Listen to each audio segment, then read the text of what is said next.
Hello, welcome to Cybersecurity Unlocked, episode 11. I'm delighted to be joined by my good friend, Todd Wade. Todd is a leading information security leader, Forex CISO, and he's also a published author. Hello, Todd. How are you? I'm doing well. How are you doing? Very well, thank you. We got there in the end. So, obviously, we're a career sort of podcast, so we really just want to sort of talk through your career, how you got to where you were today. So, yeah, how did you, tell us how you got started? Sure. Happy to have a chat and talk about my career to date, where things began. I used to be, in my previous life, was a CTO at Skechers Sports in Europe. This was a combination of the cyber tech role. Mm-hmm. So really about how to secure infrastructure, routers, firewalls, all of that stuff on the infrastructure side. Did that for about 10, 15 years. After that, then moved into cybersecurity full time. And moved myself into either chief information security officer roles, interim roles, or advisory roles, helping companies work with their cybersecurity strategies. Most of my projects are in the financial services, but some of them have taken at large technology companies like DAZN, which is the world's leading sports streaming website, and currently just wrapping up a project with a private equity group here in London. Right, fantastic. So just sort of tracking back. So when did you finish with Skechers? What year would that have been? Probably 2016, 15, 2016. Around there. Yeah. So the cybersecurity sort of industry, if you like, it was really sort of in full flow, and everybody was hiring. How did you sort of make that? Because I think there's a lot of people out there that would be looking to make that sort of transition or pivot from technology into security. How did you? I mean, it sounds like it happened quite sort of organically for you because of your sort of growth through the technology infrastructure. How did you then make sort of that conscious switch, or was there anything that you learned or any courses that you did in order to enable you? Previously, I think years ago, especially in a sector like Skechers or other retail type sectors, there really wasn't a security department. Your tech team took care of the security. It was viewed as this. So I've been doing security since day one. Because when you look at whether or not it's working with VPNs, working with identity, how do we secure identity? How do we do domain controllers? How do we work and design security stacks? I was already doing that. Yeah. So the question was, how do I move into that career full time? How do I shift it from just being an IT leader who does security to being a security leader who just has an IT background, has an IT background? Yeah. Okay. And then in terms of making that switch from like a big, sort of brand like a Skechers, and then moving into sort of consulting, how did you get started with that? What were the sort of the steps that you made? Anyone who's worked at the same place for 10, 15 years, that's a long time to be at some place. I found it exciting because I had exposure once I started in this arena across a wide range of different sectors. And that was really cool. Yeah. And I've met just some fantastic individuals in the sector. And it's something I really enjoyed. Yeah. It's not for everyone, because a lot of people like the stability of a one job and keeping that one job. Yeah. But if you're okay with change, you like to learn a lot, you like moving across different projects and find that exciting, then it's really cool. Yeah. Really cool. Yeah.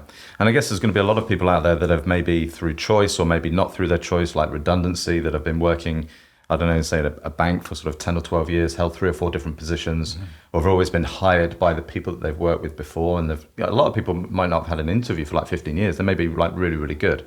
What sort of advice would you give them or offer that to them in order to, get started on consulting or working for themselves or freelancing and offering their services? And, the wealth of knowledge, whether they might not even be in security, maybe in technology or as a CTO, and then, getting started with that. What would be the best advice you could give? If you want to go down to be an interim, you're going to have to think about where you want to focus. Let's say you're in financial services, as an example. You want to be an interim for financial service organizations.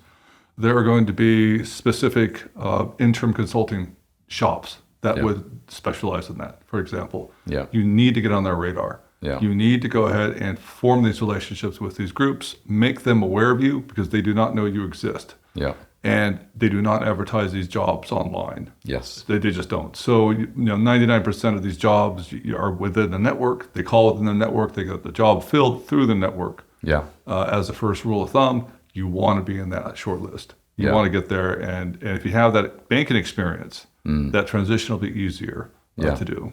Yeah. Okay. And what do you? I mean, you've obviously been a hiring manager yourself as well. Obviously, being a CISO 4 times over.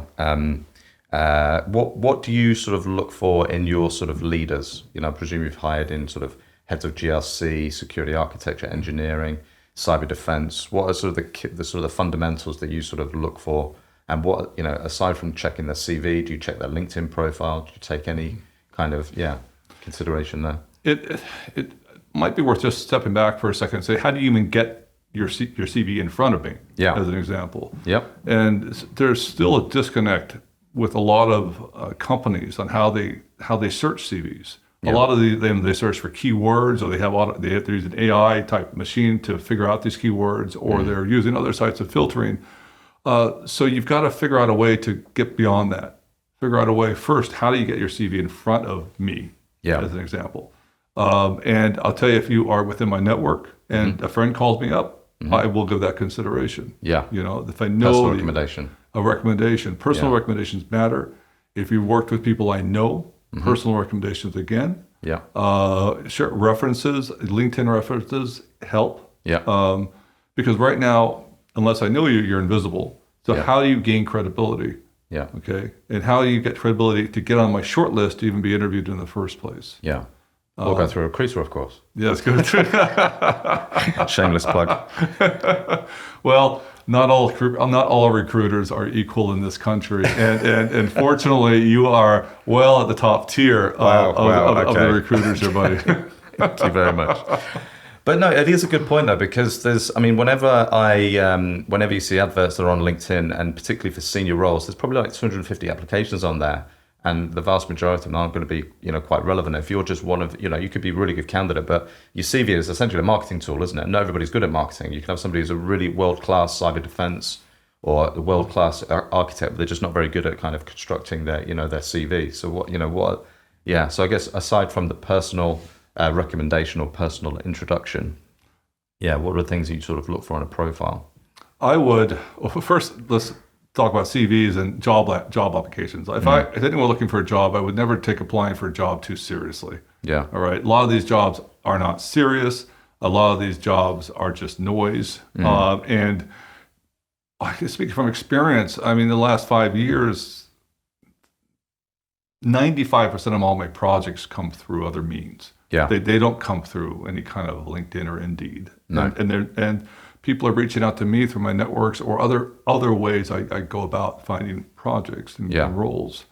So if you don't get a reply from a LinkedIn ad, never take that to heart. It means nothing. And there's just so much BS and noise there that there are better ways to find it. In terms of actual things I'm looking for, does your CV align with what I'm looking for? As an example, your most recent experience matters. Does it align? Is your CV professional?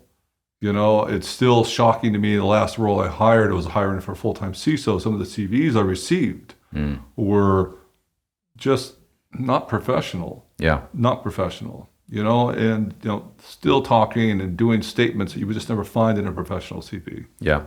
Yeah. And what about sort of like listing key achievements as well? I mean, listing your roles and responsibilities, but if you're in a position where you're carrying a P&L or your responsibilities improve operational efficiency or something like that, sort of key achievements where they've kind of managed. If you are applying for a specific role, you need to have different CVs tailored to that role. You just do. You need to be targeted. You need to have the keywords that align with that CV. Your CV has to be aligned with the role. Like one of the mistakes a job applicant will make is talk about roles that are not relevant to the role. Yeah. You want to talk about the roles that got you there in front of the person. You need to focus your energy on that. You don't want to talk about something that the job interview is not interested in. Yeah. You'll waste their time and you'll have a hard time selling yourself in that. Yeah, I think that is a common a trait and a misstep I think that people make because people are so passionate about cyber, which is obviously a good thing, but they can veer off track quite easily. And if you're interviewing with a COO or somebody that is more of a technical sort of layman, they're not going to understand or be able to get into the weeds with you, then they can kind of go off point and then they kind of lose it there. So I think that's a good point as well. And there's a wide range of skill sets in cyber. If you want to talk about information security leaders, there are some information security leaders that are going to be much more adept at working at a fast-paced technology company. Yeah. And there are others that are going to be much more adept at working at a large global cap company where they have, tens of thousands of people. These are different skill sets and different, they have, you need to understand where you sit and what makes you tick. And so that job applicant of that large organization probably won't do well in that fast startup and vice versa. So that's just normal. And I think you have to understand what you're trying to, where your strengths are, where you want to pitch yourself, or where you want to go. Yeah, exactly. Yeah, matching the environment. I think is really important. Okay, good. That's really useful. Thanks for that. Now, how long have we known each other? Maybe 4 years? I think so. It's been a while. It has been a while. Well, it's been all right. And since then, you've become a published author. I have. One of my goals was I had a niche to scratch. Yeah. I'll tell you what my niche to scratch is and the roles I've been doing, I keep coming across a common problem in the roles in the companies I lead in the security function is one of the hardest things is to build awareness across your executive team. It is. And some of the worst, it's kind of an irony. Some of the people you need to get awareness in front of executives are some of the worst people to engage you. It's just a common theme. But I found if I make it personal for people, if I make it personal to executives, if I teach them how to protect themselves, their family, give them ideas, these same habits carry over into the workplace. Right. I found it works really well because you need to be able to connect to people in cyber. To change behaviors. And this is where the book I wrote. It's Cybercrime, How to Protect Your Business, Your Family, and Yourself. It's targeted towards non-technical audience on purpose because I want people, whoever background you have, be able to get the concepts. To get the concepts, to really understand, all right, I need to do these steps to protect my family, myself. And these same basic steps carry over into the workplace because workplaces across the board, as every leader will tell you, often get the basics wrong. Still, it's very, very challenging, especially for some organizations and some sectors to get this right. Right. Okay. And is that how you manage to, I guess, make it more accessible, I guess, to the layman, is relating it to their family, that, more of a personal situation and adopting that mindset? Lots of stories. And if there are many risks to children you're not aware of, families you're not aware of. People think of social networking like as Facebook, Twitter, whatever these names are. I can tell you that the social networking sites your teenagers looking at are not those. And there is some really disturbing things out there that you should be aware as a parent. And have an understanding of, because your children are going to experiment with these sites because it's, they're talking about some cool new sites that present significant risk to them. And if you're not aware of it, you're not going to be able to really help them understand it and protect them. Right. Okay. Yeah. And obviously you relate that to then your employees, what they're looking at, access to information. Okay. Yeah. That's interesting. Yeah. And obviously as a CISO going into an organization, you are often, how do you balance being the bad guy? You're going in and you'll basically have to tell them that their cybersecurity isn't up to standard. You need to stand up this, you need to stand up that. And that could potentially, I don't know, sort of with board members, maybe rock the boat because there may be somebody within that room that has maybe stood that up essentially. And then you're straight away starting on the back foot. How do you sort of balance that? Because a lot of CISOs get that kind of wrong, don't they? They go in and they basically say, right, this is wrong, this is wrong, this is wrong. And then already they're kind of on the political back foot, if you like. One of the first tasks you should do as an InfoSec leader, as a CISO, when you go into a new project, is you need to get the buy-in from the CEO and the board. You need to set up that steering committee. You need to get a charter set up. You need that signed. Okay? This needs to be very, very clear. And if this is not clear, you're just doing this one arm tied behind your back. That mandate has to come down because you're asking to influence behavior of the other business units who are busy. They're busy with their own stuff. And if they're busy with their own stuff, they don't. If there's not a clear mandate from the board, from the CEO, hey, this matters, and you're going to take this seriously and agree some sense of KRIs, KPIs, whatever that might be, to really understand and improve the risk profile of the company. But without that from day one, you know what? You're gonna bang your head. And any recommendations you have without that mandate are going to be tough. Really tough. Yeah. And I guess it's more true of the bigger the company, the more complex it is, managing that kind of political landscape. But then you kind of try and get the balance right of trying to please everybody and as well, even in the interview room and getting, securing the role. But you've got to make sure, like you say, you've got everybody is aligned correctly to, the common goal. That's why that hammer with the CEO on board is important, because you're not going to please. People don't want to do this so many times. Like I said, it distracts from their jobs. Yeah. So they need to know. Or if you somehow organizations will align this with their bonuses, they will align key metrics for security improvements. They will, there needs to be some sort of alignment with the business owners. In here, it's very important, because this company should be aligned with what you're trying to do.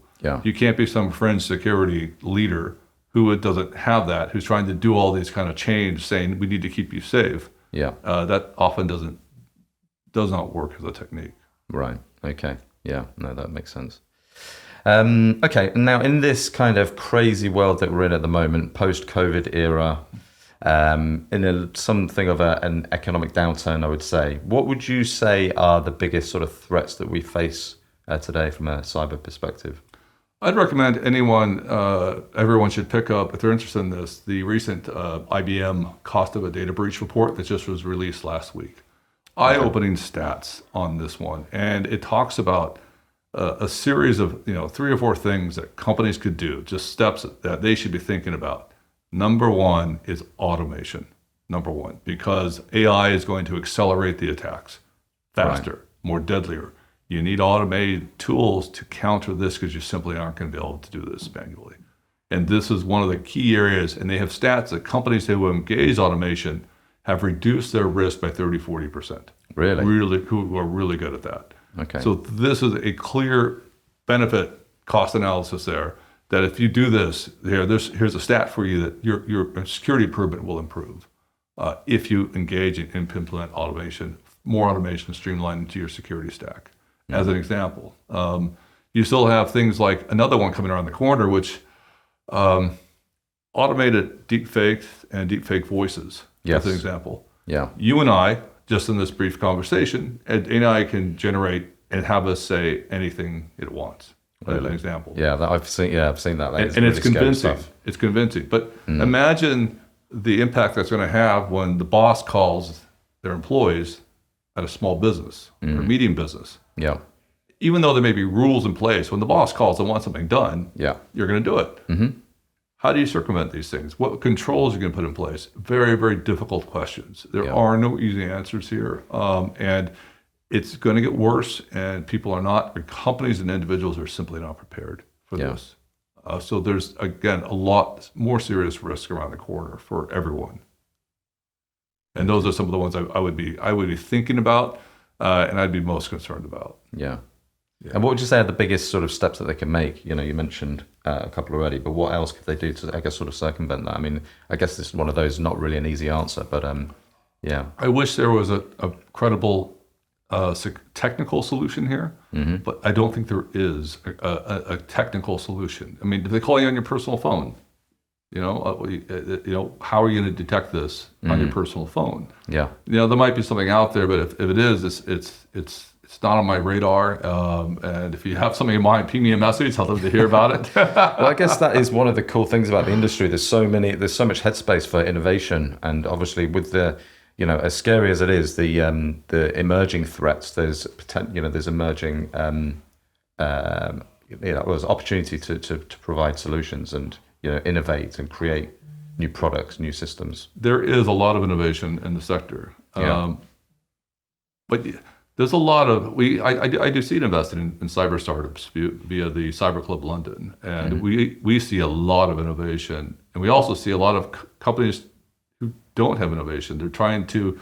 I don't think we need another EDR solution in our sector. I think there's things that are just being done. Why would you open another pen test company, as an example? But there are some genuinely really doing something that hits our pain points. At pain points. And if it's hitting our pain points, and there are a lot of pain points in cyber that are really hard to do. And so that's why you see companies who are focusing on these pain points, I think, have more success than a lot of other companies. For a startup. No, that's good. I guess that's, again, an encouraging thing about the industry. It's not going away anytime soon. Okay, cool. That's really, really interesting. Now, after such a stellar career as you've had, what other sort of career, aspirations do you have? Like, what's next for you? I'm going to continue on in the interim market. I'm going to be more involved in the startups. I love working with the cyber startups. So I anticipate doing more work on that. That's just something I find really, really interesting and really, really interesting. I'm going to continue writing. I loved writing. So I didn't know I loved it until I started it. And so that was really cool. And really just help as many people and businesses as I can. With their cybersecurity posture. This, again, as you mentioned, it's not going away. It's going to get worse. You look at just some of the triggers, like there was a post recently where a company just got hacked by a North Korean criminal gang. Right. And he wanted to bring him to justice. Okay, how are you going to do that? You're not arresting anyone in North Korea. There's just a lot of issues at the moment that are we're trying to, but cybercrime losses keep escalating for everyone. So there's just some real challenges. So I'm going to do what I can to help and be supportive of this. Good. And another book? Have you got another book in you? Definitely thinking about it. So how long did it take you? COVID threw things in it took me an extra year. Okay. I would have been done with this a year earlier, but COVID really caused a lot of problems for deadlines, publishers, availability. People were, I had an editor, everything in the whole chain just kind of got pushed back about a year to get things through. But I think now it'd be a lot quicker, a year, I think would be max, to get this from concept to written. And again, there's a lot of niches there, a lot of things that aren't being talked about in cyber. I think that should be talked about. And, I enjoyed it. So. Absolutely. All right, we'll look forward to that. Right. Well, thank you so much for coming in. I really appreciate you coming in and talking through your career history. Congratulations on the book. It's got excellent reviews. If you haven't read it, please do check it out. And I'll see you on the next episode. Excellent. Thank you so much. Great to be here. Thanks.